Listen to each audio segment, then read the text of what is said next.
welcome everybody to Two for the Show. I'm your host, Derek Dimes, and my co-host, Bryce. We're gonna take a little bit to introduce ourselves. We're super excited to be with you guys here this evening. As we want to talk about sports, that's what we do here at Ghost Picks ATS. I'm gonna kick it over to my boy, Bryce. Bryce, introduce yourself, my brother. Thank you, Derek. I'm Ghost Picks Bryce. First off, I want to say how much of an honor it is to be starting this podcast with you. I know we've been super pumped and talking about it for a few weeks, maybe about a month now. Super excited about this opportunity. We're going to do great things together. Second off, super excited to be part of the Ghost Picks family. I joined Ghost Picks back in September of last year as a DFS guy doing FanDuel, DraftKings for everybody. And we just kind of started doing really well with football, and it kind of one thing rolled into another, and here we are handicapping full time. So it's just a big honor for us to be a part of this team. I am backed with a analytics guy. He's 25 years old. He's my main man, Patrick, partner in crime. He's 25 with a master's in analytics. Me and him are the engine that makes Ghost Picks Bryce run. And we kill NFL, we kill NBA, and we're really good at college basketball. Those are our three big sports, as you guys will come to know as we continue this podcast. But yeah, just really excited to be a part of this team for sure. Love it. And been playing sports all my life. Bet sports my whole life, as we said in the pilot episode. Started off betting games when my grandpa back in the day, I'd go over to his house and he'd lay me 3 points and I'd take that dog every time. Yeah. A little bit about my personality, dude. I hate losing more than I love to win. If you show me somebody that doesn't mind losing, then they don't appreciate a quality win. I don't care what they say. So I hate to lose, and it keeps me grinding every single day, man. But I appreciate it. I appreciate this opportunity. I love to be doing this podcast with you, brother. But that's a little bit about Ghost Picks Bryce. Oh, I love it, man. Absolutely love it. I'm glad that we got a little information on you, a little bit of background. You are the newest capper. I feel like guys haven't taken the time to follow you or given you a chance, guys. I'm telling you this. You've seen what I've done in college basketball this season. You've seen how well that we've done here on Derek Dimes. Check out Bryce, man. One of the best in the game when it comes to basketball, especially. Bryce, give them the rundown where they can find you at, where they can get your information. Let them know. For sure. Obviously on YouTube, Ghost Picks Bryce. Everybody should be on Twitter following us, the Ghost Picks team. My Twitter handle is @GhostPicksBryce. We also have an Instagram account, which is you all right over there, Derek? You all right, Dimes? I'm just knocking stuff over, man. Go ahead. You good, man? It's good. Go ahead, bro. Is my greatness radiating through you? Are you nervous right now? It's just, the aura. This look, the hand, always steady, baby. No shakes, baby. No shakes. I love it. My man's as cool as the other side of the pillow, a la Stuart Scott. Shout out to Stuart Scott, man. But yeah, Instagram channel is Bryce.GhostPicksATS. Twitter, like I said, is @GhostPicksBryce. Obviously, YouTube channel would be Ghost Picks Bryce as well.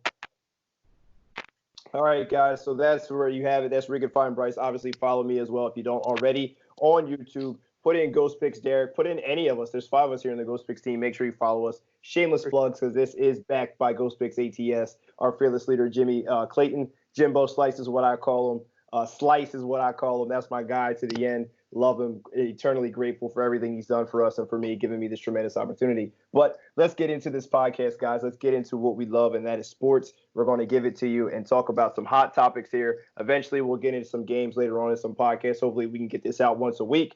Obviously, very, very busy with the lifestyles that we're living right now. But we're going to jump right in, guys. And obviously, it's that time of the year. Spring training is here. And baseball is on the way, guys. So jumping into baseball season, MLB this year, AL and NL. Who do you like as your favorites, or who do you like as your dog? What's the team that you're keeping an eye on this year, Bryce? What do you got? I'm personally going to be keeping an eye out on the entire AL West. Obviously, with everything the Astros are going through, obviously we expect them to take a little bit of a step back, losing some of the players they have, primarily Garrett Cole. And how are these players going to respond, to all this, obviously the allegations and everything. But I really like the Oakland Athletics. I've always had a soft spot for the A's, and I just like how that organization always finds a way to they're dogs. They grind it out, and they're always find a way to be there at the end. Obviously, Joe Madden coming over to LA. How is he going to be able to manage that roster? I think he is top 3, top 4 manager in my mind in MLB. But I'm going to be watching those two teams very closely. Yes, I have no issues with that, guys. Obviously, for me, we're always looking into the NL East, which is, in my opinion, one of the toughest divisions in baseball year in and year out. And it's no different here this year. Obviously, my Phillies made some additions with putting Wheeler in. But I think the team to watch there in the NL East is the Mets. The Mets with that lineup that they have now, that rotation. And if they get healthy with their bats, we saw how their bats can really heat up as they did there at the end of the year. You got DeGrom, you have DeGrom, you have Syndergaard, you have Stroman, you have Mads, Porcello. They added Waka. I mean, that's a very deep pitching lineup with guys that all of those guys I just named have had 30-plus starts this year. So that is extremely significant going into the season. You would hope that their closers do better, as they blew a lot of games last year that really cost the Mets. So if they're just mediocre as far as just closing games out, they blew a lot of games there in the last few innings. This is a team I think that could be very, very dangerous moving forward. But yeah, extremely excited for Major League Baseball. The entire Ghost Picks team seems to do very well when it comes to Major League Baseball. I know this will be your first season with us here at Ghost Picks ATS, Bryce, but super excited to get into that. Now, transitioning from baseball, guys, we're going to get into what we love. I know he loves it, and I love it, guys. We're going to get into a little bit of college basketball. I'm sorry. We're going to go into college basketball. Basketball action.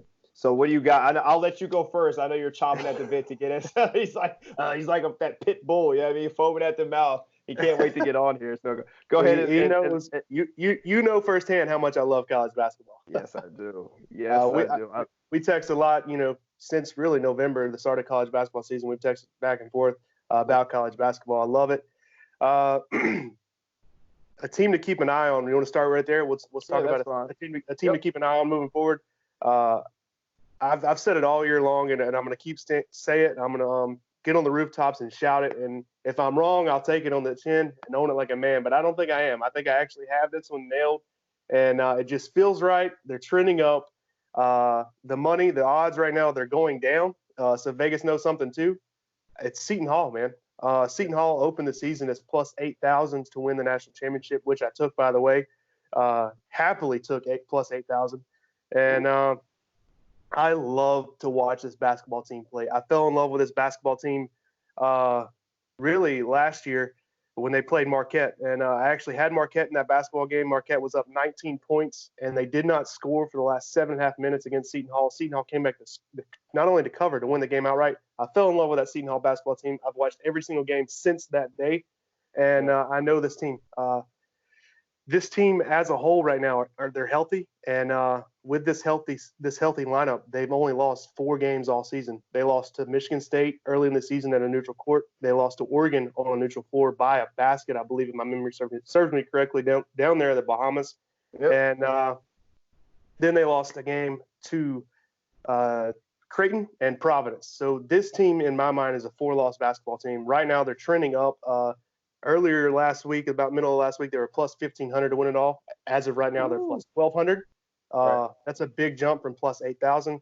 I think they cut the nets down. They're backed with veteran guards. They have seniors all over that backcourt. Miles Powell is a walking bucket.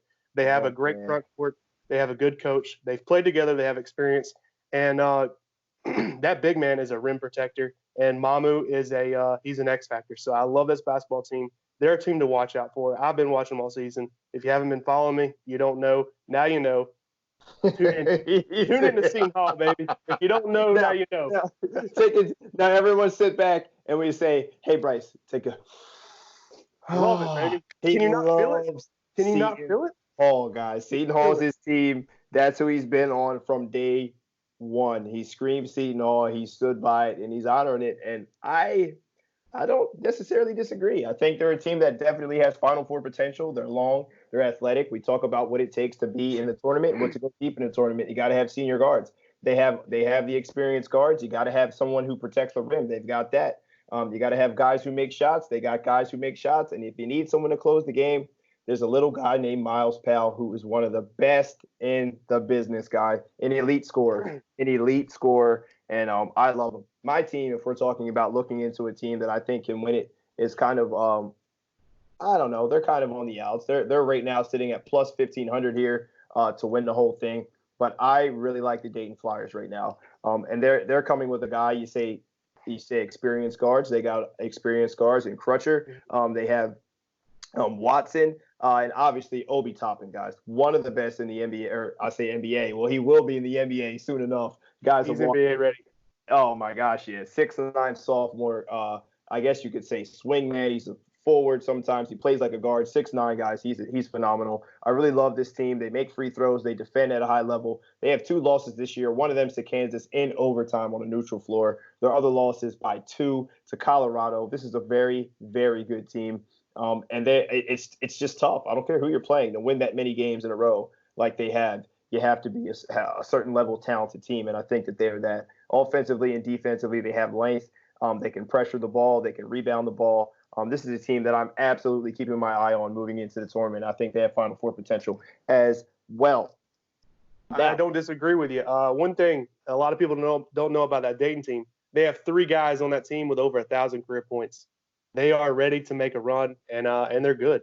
My only knock with Dayton, if there is one, is maybe their defense. But if they can find a way to play team defense and step it up, watch out. A mid-major can absolutely cut the nets down this year. I agree with that. I agree. They don't have a ton of size. They only have one guy over 6'11". Outside of top, and most of their guys are he's the second tallest guy that gets minutes on this team. So you have to really worry about foul trouble. You got to worry about size inside. If you get one of those teams where they match up with, say, a Michigan State or someone, where they're going to pound it with Tillman inside, you could see foul trouble with Tompin. And this team is not the same without him on the floor. No. So yes, looking forward, we're going to look into some sleeper teams here in the tournament as well. We did a little flyer. We didn't air it. We did a little pilot. We called it a pilot. So in the pilot, we talked about some sleeper teams. And one of my big sleeper teams was BYU. BYU is just offensively and defensively one of the most efficient teams, one of the most experienced teams in college basketball. And their schedule has been about as tough as it gets. I mean, Houston, UCLA, Kansas, Virginia Tech, St. Mary's, Gonzaga. They've played them all, guys. They played them tough. They played them hard. And when you have a go-to guy like Yoli Childs. I mean, I watched him the other night. He had a 40-piece nugget, man. A 40-piece he dropped on Pepperdine. The game was tied. They're down 2, and everybody's blowing me up. BYU is going to lose, blah, blah, blah, blah, blah. Yoli Childs is about to have 40. Calm down and relax. And that's exactly what happened. And they also have Steve Guard and TJ Halls. They have Jake Toulson, all senior players, guys. They have 4 guys that are seniors on this team. You tell me that doesn't matter. That absolutely matters coming into tournament. Absolutely matters. It matters for so many reasons. The biggest reason is the experience that they have with each other, knowing what each other is going to do. It's no different than a bunch of guys playing at the Y together, pickup games. When you get the same group of guys rolling together at the Y, why do you think the same guys win 4 and 5 games in a row? Yep. They know what they're going to do. It's the same thing. It's a pedigree that wins year in and year out in college basketball for sure. I love BYU. I think they're a great team. I think could absolutely see them making the Sweet 16 easily. Yes, I 100% agree. This is a team that you do not want to get hot. 42% from 3 this year, number 1 in the country when it comes to shooting a 3 ball, number 3 in offensive efficiency. And as much as they are potent on offense, not that bad on defense either. 74th in defensive efficiency this season, and they do not give up the 3. Only 30% three-pointers go in against the BYU Cougars, guys. I'm extremely excited to see what they're going to do moving forward. Do you have a sleeper that you want to mention? Yeah, absolutely. You took the 15th ranked team in the country in BYU. I'm going to go one above you. I'm going to go technically one below you. I'm going to take the 16th ranked team in the country. As we talked about them last week in that pilot episode, the Michigan State Spartans, preseason ranked number 1. Yep. I love this basketball team. I'm not normally a big Sparty fan. I think they always have a lot of hype to them, and they never live up to it. This team, with this year, the way this year is going, I think this team could live up to the hype. All they did since the pilot that we ran on Thursday was go to Maryland and whoop up on Maryland, and then they played Penn State tonight and laid the wood to them in the second half. So I think this team is trending way up right now, plus 1,200 to win the national championship. So obviously somebody knows something as well. And they're backed with, I think, probably the best point guard in the nation in Cassius Winston. They've got I think he is, man. I just think you think he's the best? You think he's? There's a lot of good guards out there, man. This is episode 1. You're making big statements here. Well, you know what? I'm going to stand behind it. And it all goes back to last year's NCAA tournament. I watched that guy single-handedly beat Duke. Yeah. He would not. It's not that he had a crazy stat line in that game. What I'm talking about is he has a will to win, and he's not going to take no for an answer. And that's the kind of guy I want on my team always, but especially in March and April. And I know that they've been dealing with a little bit of injury all year, but I think with his will to win, is those experience in the tournament, and just the way this year is going with no great team, I think Michigan State can absolutely make a run. If they win the Big Ten tournament and get seeded right, watch out. Yeah. Now, with you saying that, I think you hit that right on the head. Usually, another X factor coming into tournament time is coach. We know Izzo can get the job done, and typically, if he has guys that are 4-year guys, within one of those 4 years, he's usually in the Final Four, Elite Eight. He's usually very deep in the tournament. Cassius Winston is one of those elite guards, like you said. Doesn't care much to play defense, but it doesn't much matter. He's an offensive threat every time he touches the ball. I just think what Bill brings to his teams year in and year out that most teams don't have is just toughness. They're just tough. They're gritty and they're grimy and they get on the glass and they're physical and they just beat you up, man. They beat you up. That first half, you watched them play Penn State and they looked like I didn't know what I thought they were toast, man. They came out the second half and just punched Penn State in the mouth and hammered them on the glass. Penn State senior night. On Penn State senior night, man. Lamar couldn't even get his shot off, man. He looked frustrated. It was incredible, just a totally incredible performance, back-to-back dominating performances against two of the best teams in the country in Maryland and Penn State, and then also beating Iowa before that. 3 tremendous wins in a row. Sparty definitely a team to keep your eye on moving forward here with, the senior guard, Cassius Winston. I don't think he's an NBA guy moving forward, but since we're talking about the NBA, it's a nice little segue to move into a little NBA action, guy. What do you got for me on the NBA, Bryce? You know that I love my Clippers, man. We talked about it last week as well. I said last week, and I've said for the past couple weeks, I think the Clippers have really played this entire season almost perfectly from a standpoint of being ready for the playoffs. They've been rotating off nights with Kawhi, PG, Beverly. Now we're seeing this team play together. They're all they're all healthy because they haven't played all season, and I think it's go time. And it's really one of the reasons why we didn't take the Thunder tonight against the Clippers, even though our numbers had the Thunder. We think it's time that the Clippers step up, start putting their foot on the gas. They've got 23 games left in the regular season. Now only 9 of them are against teams with winning records. I think they sneak into that 2 spot. If the Lakers slip going down the stretch, they could realistically get the 1 seed. But I think this team reaches the finals. I really do. I really think they're built for that kind of run. Right. Now, my only issue then, like you said, with everyone being out, is that just chemistry. Are they going to gel enough? Are they going to play enough? Are they going to be able to have enough camaraderie? Because I think that's overlooked when it comes to NBA, kind of getting a feel for the players and not just piecing guys together and being able to win a championship. Obviously, if you look at it, just the roster list is just absolutely loaded. From top to bottom, they go out and pick up the Morris twin. They go out and pick up Reggie Jackson. They add more depth to their bench. And obviously, I think they look great moving down the stretch. And obviously, I think it's going to be a 2-man race, essentially, in the West. And whoever comes out, I think, should win it, either them or the Lakers. But one thing I've learned for sure is I'm not going to doubt the king, man. No matter what age, no matter what time, if this thing gets to Game 7, this thing gets late in the game, I'm not betting against the Lakers, man. And that's for sure. Now, the problem, I think, for them is, can they make enough shots from the outside? Can they make enough threes? We know they're going to dominate the glass. They're going to be blocking shots. They want to get out and they want to run. Can they shoot the ball enough? Can they get enough bench production? Has really been the question here lately. They're really relying on Alex Caruso a lot. And Kuzma's really got to step his game up. I think he's been all right, but I think he can play a lot better than he has so far. So I'm very interested to see what's going to be going on here. And how about that 8 spot here? You have the Memphis Grizzlies at 30-31 in an 8 spot. You think they're going to lock that in? Do you see Portland sneaking in? What are your thoughts on that 8 spot? Well, if you believe Ja Morant, they do. I mean, he just came out and publicly said, I don't care about Rookie of the Year. I care about making the playoffs. And that team's fun to watch. I know that. I think that if you take a look at all the teams fighting for the last 8 seed, I think none of them play any defense. That's what I see. I see none of these teams playing any defense whatsoever. Grizzlies, the Blazers, the Kings, and the Pelicans, the Spurs, all 5 teams. None of them play. Not only do they not do it, they don't even know how to. I don't even think the coach knows how to play. Tell them how to play defense. But of those teams, I think Grizzlies could play defense if they chose to. So will they? I think what I'm saying is, whichever team steps up in the last 20 games of the season and plays defense, that's the team that's going to lock up the last spot. I think it's going to be Memphis, but we'll see. Oh, I think I'm going to go with the Portland Trailblazers here. I think they just have too many veteran leaders on this team. Once you get Dame Lillard back, once you get Yusuf Nurkic back, and once you get the lineup full strength, this team has been playing a man or two down all year long. Melo's been doing way more than he needs to do.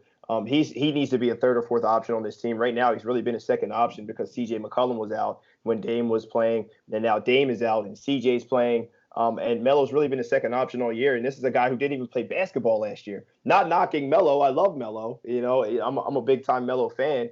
He's a walking basket. But at 35 years old, man, it's a lot of load to carry. I think if Dame gets back in time and Nurkic gets back in time, and you can really bolster that lineup with their bigs in the middle with Whiteside, and Dame and CJ and Melo, I think this team can make a run. And people forget this team went to the Western Conference Finals last year. This is a very good Blazers team. We expected to take a step forward this year, and it just hasn't happened. Injuries have really, really hurt this Blazers team. But I think down the stretch, just being able to win, I think it's hard for any rookie to try to carry a team to the playoffs for the first year. Not saying it can't be done, but if there is a guy, it'd be Zion or Ja. But it's hard for me to go against Dame Lillard and CJ McCollum if they're both healthy. If they're both healthy, they are my pick. If not, then I believe it's Ja's to lose. But moving forward with that, talking about Ja and Zion, is he a lock? Is that a lock? That's the lock for Rookie of the Year right now? Is it anyone other than Ja Morant have a chance right now is the question. Is he too far in front for Zion to catch him? That's the question that we're asking right now. If you ask Las Vegas odds makers, no. I mean, Zion is what, plus 250 now, plus 275 as of like 5 days ago? Right. That seems a little ridiculous to me. Obviously, Zion is that guy is just incredible what he's been doing. The man child. Yeah. He's not real. No one's 280 pounds that can touch the top of the backboard. It's literally a freak of nature. We talk about LeBron, but like when LeBron came in the league, he was like 240, bro, 230. This dude is 200. He's like the third heaviest player in the league, and he can touch the top of the backboard. It's ridiculous. He's a freak. But as far as my opinion, I don't think you can give it to a guy that did not play, the majority of the basketball season. And with what Ja has done, especially, obviously, if the Grizzlies wrap up that spot, how do you not give it to him? Right. But I just think as young as that Grizzlies team is, and for them to even be in consideration, you have to give it to Ja. Yeah, I agree. I just think it's just not enough. He hasn't played enough basketball, essentially, for Zion to win it. Obviously, the numbers are eye-popping right now. He's a walking double-double right now. He's doing 20 and 10s like every other night. He's getting better and better. And he's I don't even think he's in peak physical shape yet. But yeah, what Ja Morant's done is just a matter of just too long. It's been too steady, too constant, too far ahead. I think as right now I'm looking on Sugar House, they got him at minus 400 to win the MVP with Zion at plus 250. It's all but a lock in my opinion for Rookie of the Year to go to Ja Morant. Moving on to MVP, do you think it's who are you? I'll say this: who are your 5? If you had to have a 5 for your MVP right now, who are your 5 guys that you have in your MVP? I have 4 locks. I don't have a 5th, but I have 4 locked in, and I'll let you go first, and we'll compare lists. All right. Well, I'll start with LeBron. I mean, number 1. I mean. No, but we got to have him in there. Oh, come on. All right, that's fair. LeBron, he's certainly he's in there. Like obviously, he's there. I mean, that doesn't even need to be said. Giannis, obviously, but I'm going to talk about 2 guys out there that, or let's just talk. I'm going to talk about 1 guy. You got 4. I'll say 3. Chris Paul as MVP. Look at what the guy has done. Explain. Look at what the guy's doing. To me, I'm old school. Most valuable player means he is literally the most valuable player to his team. Obviously, LeBron is duh. Obviously, Giannis is duh. But where would this Thunder be? Where would this Thunder team be without CP3 this year? I mean, I got no arguments there. So he deserves to be on the ballot. He should be in the. Just to me. Okay, that's my fifth. That's my fifth. If I needed a fifth, he's my fifth. That's fair. I don't take it from him. I think that people look at it differently, only in the sense that this isn't the same team that Russell Westbrook had. You know what I mean? Yeah. So I think that people are looking at it and it's kind of judged unfairly because he didn't have Shai Alexander last year. Shai Alexander is a very good player. Who I think could be most improved player this year and should be, I think, the front runner for most improved player. He's playing phenomenally this year. But he just has better players than Russell Westbrook had. Now, that's not taking anything from Chris Paul. He's 35 years old now, 36 years old. He's having one of the best seasons he's had in quite some time. And every team he's on, he's turned into a winner. So it's not a knock on Chris Paul for sure. He should be on the ballot. You're right. He should be on the ballot. I would have him he's in my 5 spot. And then I would talk about, a guy in the East, maybe Jimmy Butler. I mean, I think what he's doing is the dude, again, where would that Heat team be without Jimmy Butler? I think that the Heat could make some serious noise in the Eastern Conference playoffs. Right now, they're going to be going up against your 76ers. Do you want to be playing the Heat in a series right now? I really think about the Heat, man. I'm so tired of hearing about Jimmy Butler, man. I am. But you should have kept him. I wish you would have stayed. Blah blah blah blah. I don't want to hear it. Malarkey. I don't want to hear it. I like Jimmy Butler. He's a nice player. Jimmy Butler to me is not an all-star. I mean, not a superstar. He's an all-star. He's not a superstar. He works hard. He's like, I don't even want to say this, but this is how I feel. I'm going to say it anyway. He's like the Emmitt Smith of basketball. Oh, there's a lot of great players. Like when you think of great running backs, to me, Emmitt Smith is not in my top 5. I think of Barry Sanders. I think of LaDainian Tomlinson. I think of Marshall Faulk. I think of Jim Brown. I think of Walter Payton. As far as just raw talent, Emmitt was just good at everything across the board. He was above average in a lot of categories. To me, that's Jimmy Butler. He's above average in a lot of categories. The difference is he doesn't have the ball to run behind linemen. He has a good team, and I like the guys. I like what they've done in Miami with Dragic, and I like the young kid's playing good from Kentucky. I can't remember his name. Harrow, but he's also been out though. Harrow's been out. And I think it's hurt him. It has. It's hurt him big time. He's a great defender. He's a great scorer. He can really shoot it, and probably the best free throw shooter right now. But the problem with them, go ahead. I'm sorry. But it didn't hurt him last night against the Bucks. Yeah, but that was like a revenge type thing. They got smoked. The last time they played the Bucks, they got smoked. And the Bucks been steamrolling everybody. They've already locked in the playoffs. Yeah, they think they're going to win. Not that they took them lightly, but it ain't every day you think Miami's going to hold the Bucks under 100 points. You're joking me. Come on, bro. 100 points, the Bucks, bro. Really? Is anyone in the East going to come out besides the Bucks? No way. Oh well, let's not. We'll save that conversation for another day. But who do you think's coming out of the East? You think the Bucks aren't coming out the East? I think there's at least, we got to at least consider Boston to be able to at least contend with them in a 7-game series. Contend, yes. Win. Anything could happen. Anything can happen in a 7-game series. Right. Anything can happen, but it's not going to happen. So I'm putting that stamp on it. I don't know what the odds are. I don't care. Bucks are going to the finals. You heard it here. Okay. If they don't, then I'll sit here and maybe I'll eat a piece of paper. I'll ball up some paper and eat it like Benny did on video. But I'm just playing devil's advocate. That's what I do. I think the Bucks are going to go to the NBA Finals, but you have to at least consider the fact that Boston could give them a run for 7 games. Having said all that, MVP for me, it's LeBron. As much as I hate to say it, how do you not give it to him? I don't know, man. I think that he's got to get it, and I think it'll be an amazing accomplishment at this stage in his career. Not that he needs it. I don't think he needs it, but I think that coming off last year with all the hate and all the doubt, and everybody's talking how they did, it completely motivated him. And he's going to lie if he says it didn't. He heard those yells. He heard those cries. The groin injury came, and everyone said, "Oh, here we go.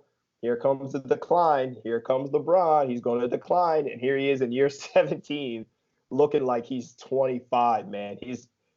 I don't know, man. Is he ever going to slow down? Who knows? But I think he's got to be the MVP. The close second, I have Giannis, obviously. Second. Third, I'm going to bring up Russell Westbrook, which some people agree with, some people may not. But I think over the last 2 months, he's been the best point guard in basketball. He's been the best point guard in basketball over the last 2 months. And fourth, I have Luka Doncic. You don't have to agree with that, man. Numbers don't lie. He's been playing phenomenal, and they're winning. The last 13 games, they're 10-3. They've only lost that last couple games by a shot or two here and there since they've gone to small ball lineup. Not saying they're going to beat anybody, but I'm saying that when it's playoff time, I would not want to play the Rockets. If I'm the Clippers or the Lakers, I don't want to play the Rockets, bro. If you're the Lakers, you do not want to play the Rockets. That's what they're going to just run. Bro. Fact. They're going to run up and down the court. They're going to try to tire you out. They're going to get shots, and they do not match up well with the Lakers. No, not at all. If the Lakers and Rockets meet in the second round of the Western Conference playoffs, the Houston Rockets are going to wear those guys out so much that I think fatigue would be a serious factor going into the finals, whether they're playing the Nuggets or the Clippers. I think it'll be the Clippers. If you're tired going into a 7-game series against the Clippers, right, that could be trouble. That has a phenomenal bench and has a ton of guys. Exactly. So it's and that's what I'm saying when I say that about the Rockets. Do I think the Rockets are going to win the NBA championship? By no means whatsoever. But I know that they're going to cause some trouble here when it comes playoff time. They're going to be playing teams and wearing guys down that you're going to have to play. You got to play 48 minutes with the Rockets, man. Yeah, and same with any team that secures that 8 seed, the Grizzlies, the Blazers, or the Pelicans. They're going to run. They're going to run. Obviously, they're not going to take the Lakers the distance. But for the few games they do play, they're going to be wearing those boys out. And the Lakers' bench and depth is really going to be tested. And I think fatigue could be a factor for the Lakers before they even reach the finals, if they make it there. That's a nice assessment there. So we're pretty much in agreement. That's about the only thing we're agreeing on right now is LeBron's going to be the MVP. I will take it, and I will take it. Now, we're going to transition a little bit here. I don't have a good segue, so we're just going to talk about it. We're going to go right to the XFL. Oh, have you been watching any of it? I really don't mind it. I've watched like the first week or two. Everyone was kind of asking me if I was going to cap it. I did not. I stayed away from it. I know you had a phenomenal NFL season. So I didn't know if you were. I haven't even asked you anything about the XFL. How do you feel about it? Are you pushing any plays on it? What are your thoughts on the XFL right now? We haven't pushed any plays on it. Patrick and myself, we've talked a lot about XFL. We've worked on getting an algorithm. But with it being such a short season, it's kind of hard to do all that stuff, especially with really nothing to go off of other than knowing, some of these players obviously came from the NFL, practice squads, backups. Obviously, a lot of the coaching staff, these guys have history in the NFL or across other football leagues, college, whatever it may be. But I think one thing for myself is I love the idea of having a league this time of year. I think that, one, it just makes me appreciate the NFL that much more. No knock on these guys, but if you watch one of these XFL games and you just watch the precision and the speed that they're playing at compared to what you're watching on the NFL on Sundays, Mondays, and Thursdays, it's just completely night and day. It's not even close. Right. And these guys are still professional level, athletes out there with the XFL. That's just kind of my takeaway from it. I like a couple rules that they have. I don't know if they would work in the NFL, such as the running clock. I don't know if that would work in the NFL just because of commercials and all the advertisements and all that stuff. But the one thing that I do love about the XFL, the one rule is the extra point. I think that has so much potential. It's just so much. It's like a chess game within the game. Once you score, it's just a whole nother game in and of itself. And I love that aspect of it. I think the NFL could adopt something similar. If nothing else, just copy it. Right. Now, the XFL, I don't mind it. Like I said, I watched a little bit of it. Actually, a few of my buddies, we actually just randomly like threw numbers out of a hat and picked. We had like a draft to establish draft order. I ended up with the St. Louis Battlehawks. So Nice. I hope they win the whole thing. I'll win a whopping $25 or something, whatever. However many teams in the league, we only bet like $5 because we're little cheap asses. Excuse my language. But yeah, it's all right. The thing that's going to hurt this the thing that's going to hurt this league is the same thing that hurts every league. It's quarterback play. The quarterback play is just not good enough. It's not sharp enough.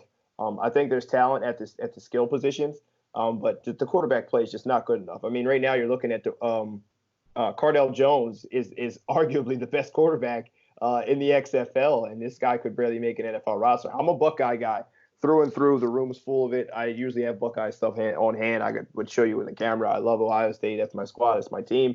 But he's not that good of a quarterback, guys. He's not that good. He's not that mobile. He has a big arm, but that's about it. I do, like you said, the rule change. I love the extra point, the 1, the 2, or the 3 points. I would love for them to add that in the NFL. And I think that the one thing that they could take to the NFL that they're so much worried about player safety that the kickoff, there's a possibility that could transition to the NFL so that you don't have a full head of steam here running downhill and having collisions on the kickoff.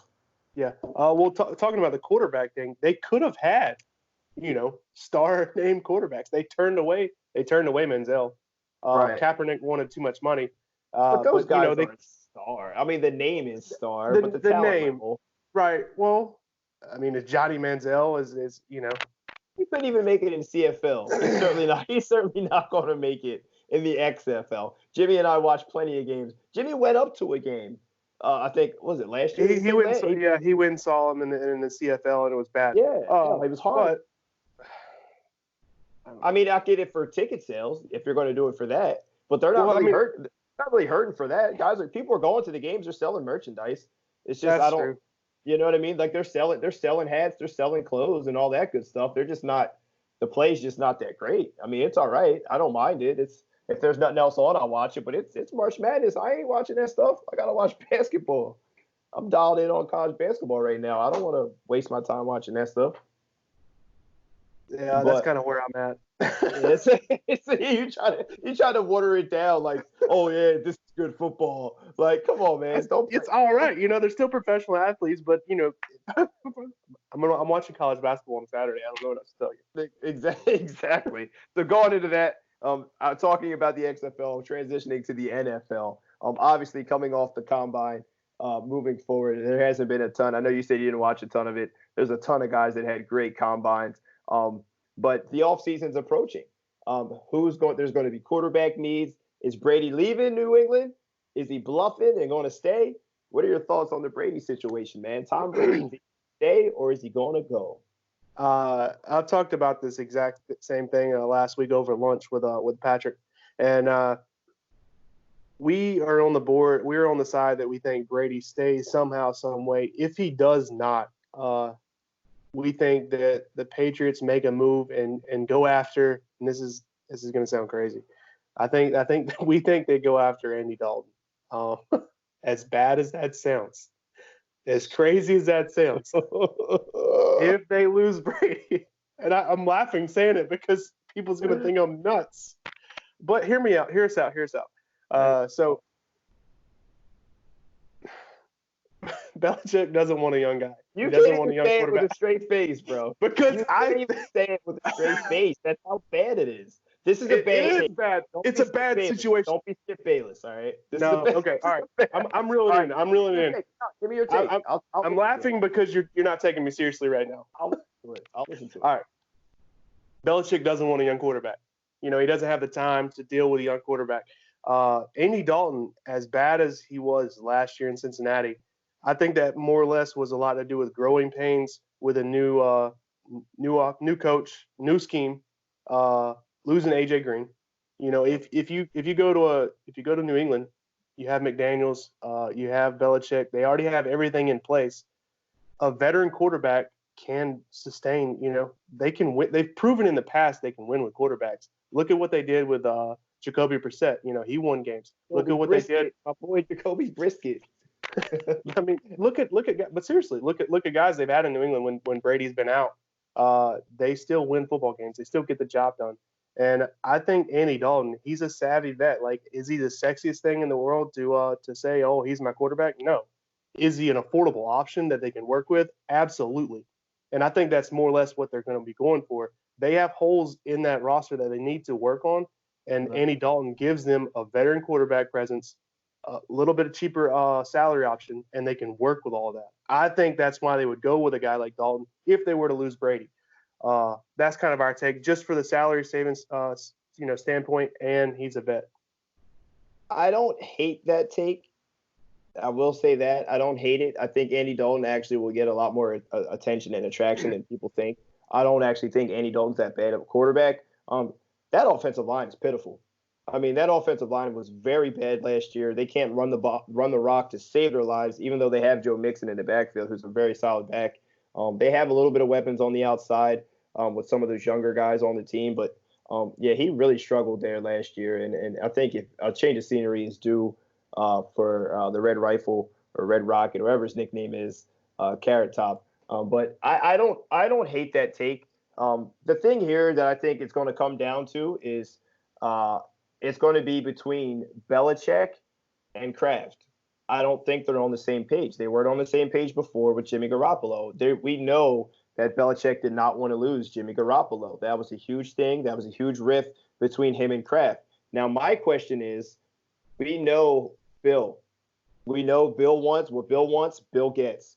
And I don't think that Bill wants Brady. So if Kraft wants to bring Brady back, do you think he pulls his card? I mean, he did this with the Jets. He had the Jets job, and before he's supposed to go on the podium, he goes, I don't want the job. Yeah, and goes, and gives us, yeah. He McDaniel the Jets. You know what I mean? And he was just like, I changed my mind. I don't want it. Yeah. And he ends up, you know what I mean? And he gets this job, and everything it's changed. But could he do this to the Patriots? Would he be willing to break the relationship with Kraft to have total control? I don't know that he's a guy that can take being overridden twice. That's the big issue I have with Brady coming back. I honestly, in my honest opinion, don't think that he wants Brady back. I think he's ready to build for the future. I think he's ready to move on. And at this point, I think Brady just wants the credit. He just wants to. It's a pride thing now. I've got your rings. I've got you I got you wins. Pay me because I deserve it. He just wants the old pat on the back. That's what he wants. The old pat on the back. And I don't know. He wants to be courted.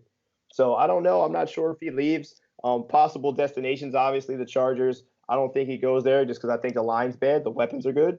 That offensive line, I don't think it's good enough. The fan support is pitiful. Not saying that people wouldn't come out for him, but it's LA. I just feel like they don't have that. There's so many things going on in LA that people don't want to go to games. I wouldn't be surprised to see him in. I'm not going to say what you think I'm going to say. You already said it once. No, I'm remixing it. Oh, I got you. Remix. I'm remixing it to the Colts. I think he can land in the Colts. I think a good situation. Do they have weapons? Not necessarily, but they do have enough money to go out and get some guys. The offensive line is good. The running game isn't bad.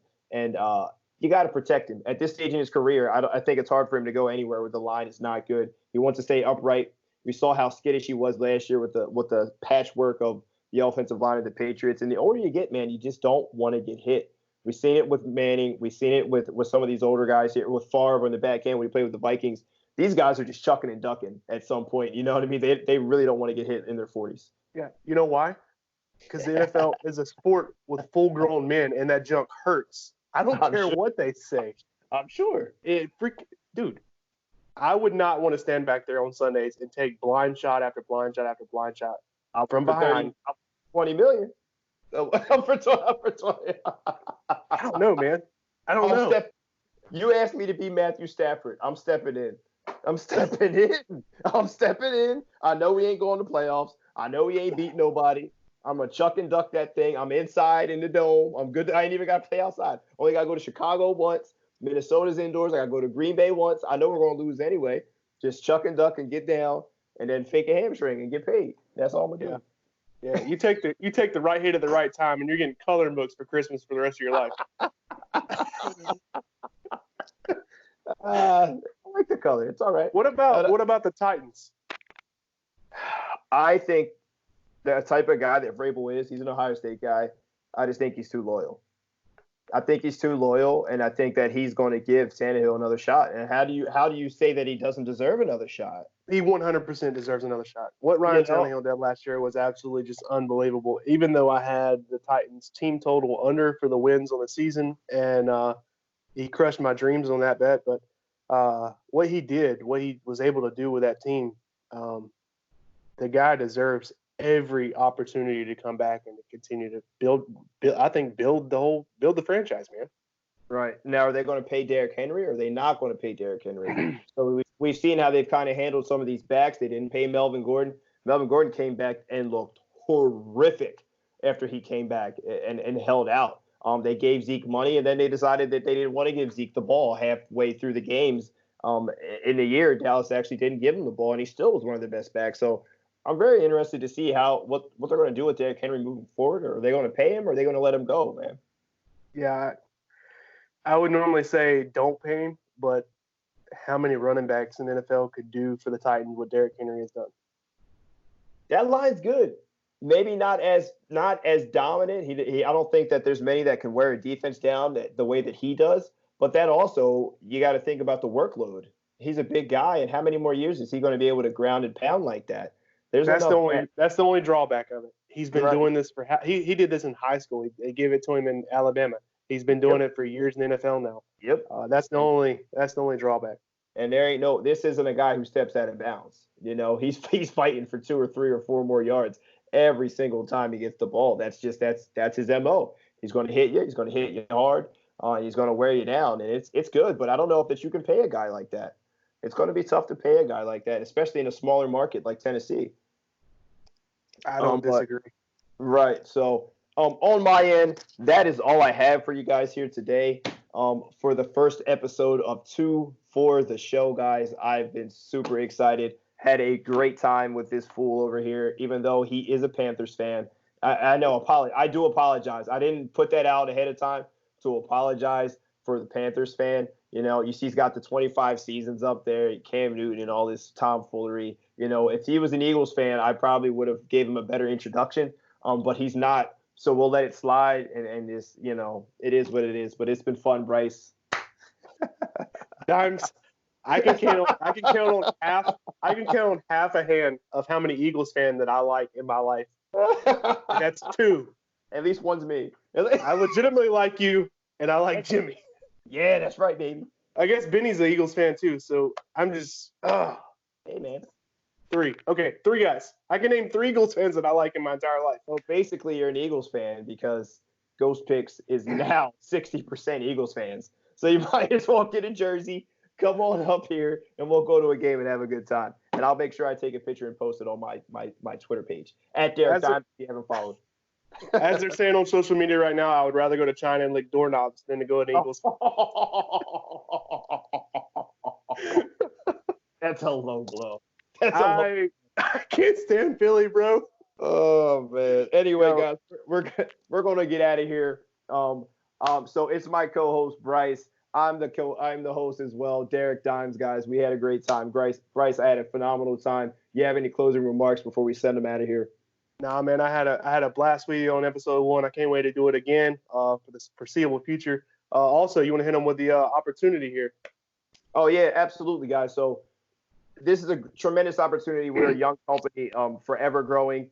Just a few years ago, we had very little subscribers. We're up over 8,000 subscribers. If you put all of our network together, tens of thousands of people are subscribed on YouTube, Instagram, our Twitter feeds. We've been on Barstool Sports multiple times on the radio show. And there's a lot of opportunity here. So if there's somewhere that you would have some advertisements, obviously endorsement deals, we would love to push your content. We would love to put out your product on this podcast as we continue. We plan on having this every single week for the entire year. And if it gets to the point where we want to have more episodes, then we'll be able to put out more than one episode. But as far as sponsorships, endorsements, anything like that, guys, let us know. Send us an email at Ghost Picks GT, or I can't even speak now. It's at the end. Ghost Picks ATS at gmail.com. Put in your comments if you have an inquiry or anything like that that you would like to see your advertisement or hear your product heard on the podcast. Let us know, guys. A little shameless plug, obviously, with Ghost Picks ATS, guys. So that's all we have here on my end, guys. You have anything, Bryce? Is that it? I think that's it, man. All right, man. So it's Bryce, Ghost Picks Bryce, Derek, dimes, guys. We're rolling out of here. This is 2 for the show, 1 for the money, 2 for the show, 3. You got to go, guys. Have a wonderful, wonderful night, guys. 3 G's of Ghost is how we roll here. As always, God bless, good luck, and continue to grind on.